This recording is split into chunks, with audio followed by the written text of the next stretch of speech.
पालघर जिल्ह्यातील विविध प्रश्नांसाठी ठाकरे शिवसेनेचे धरणे आंदोलन सुरू आहे। पालघरच्या जिल्हाधिकारी कार्यालयासमोर हे आंदोलन सुरू असून महामार्गावरील बेकायदा धंदे बंद करा, MIDC मधील गैरव्यवहार थांबवा, पोलिसांच्या नावे वसुली करणाऱ्या बोगस व्यक्तीवर कारवाई करा, मयत शेतकऱ्यांच्या नावे बोगस पैसे काढून अपहार केलेल्या प्रांत अधिकाऱ्यावर गुन्हा दाखल करा व इतर प्रश्नांसाठी हे आंदोलन सुरू करण्यात आले असून प्रशासनाचा निषेध आंदोलनातून नोंदवण्यात आला। तर जोपर्यंत कारवाई होत नाही तोपर्यंत हे आंदोलन सुरू राहणार आहे असेही यावेळी सांगण्यात आले आहे। जिल्ह्यातील बेकायदेशीर धंदे हे बंद झाले पाहिजेत। बोगस पोलीस अधिकारी जो वसुली करतो सगळ्या अख्ख्या हायवेवर, त्या पोलीस अधिकारीवर जो बोगस पोलीस अधिकारी आहे त्याच्यावर गुन्हा दाखल झाला पाहिजे। ज्या भूमिपुत्रांचे पैसे खाऊन गेलेल्या प्रांत अधिकारी तोरसकर यांच्यावर गुन्हा दाखल झाला पाहिजे आणि इथल्या बुलेट ट्रेन असेल किंवा मुंबई बडोदा असेल या शेतकऱ्यांना न्याय मिळाला पाहिजे।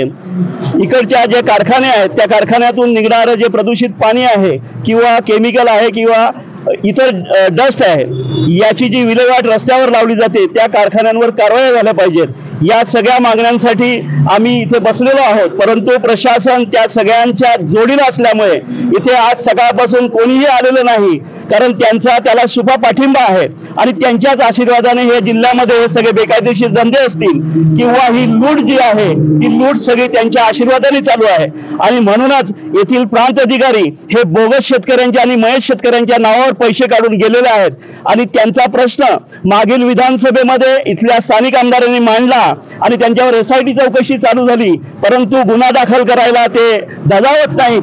तसाच एक बोगस पोलीस ऑफिसर बनून या संपूर्ण अनलिगल धंद्याची वसुली करतो, परंतु त्याच्यावर सुद्धा गुन्हा दाखल करायला पोलीस प्रशासन पुढे येत नाही। हे सगळे यांच्या आशीर्वादाने सुरू असल्यामुळे यांची कोणतीही हिंमत होत नाही, म्हणून आम्हाला शेवटी या रस्त्यावर धरणे आंदोलन करण्याची आज वेळ आलेली आहे। परंतु आम्ही त्यांच्यावर गुन्हे दाखल झाल्याशिवाय आणि ही संपूर्ण आम्हाला या स्थानिकांना न्याय मिळाल्याशिवाय इथून उठणार नाही। हे फक्त त्यांनी दखल घ्यावी।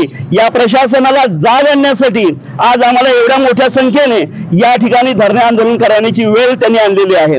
प्रशासन फक्त इथे जनता दरबार किंवा येणाऱ्या सरकारची फक्त कामं करत आहे। प्रशासन आपलं स्वतःचं काम विसरलेले आहे आणि त्याच्यामुळे जनतेचे एवढे मोठे प्रश्न घेऊन लोक इथे येत आहेत आणि त्याच्यामुळे आम्हाला इथे जे बसल्यात त्यांना सगळ्यांना न्याय मिळाल्याशिवाय, त्या प्रश्नांना वाचा फुटल्याशिवाय आम्ही इथून उठणार नाही।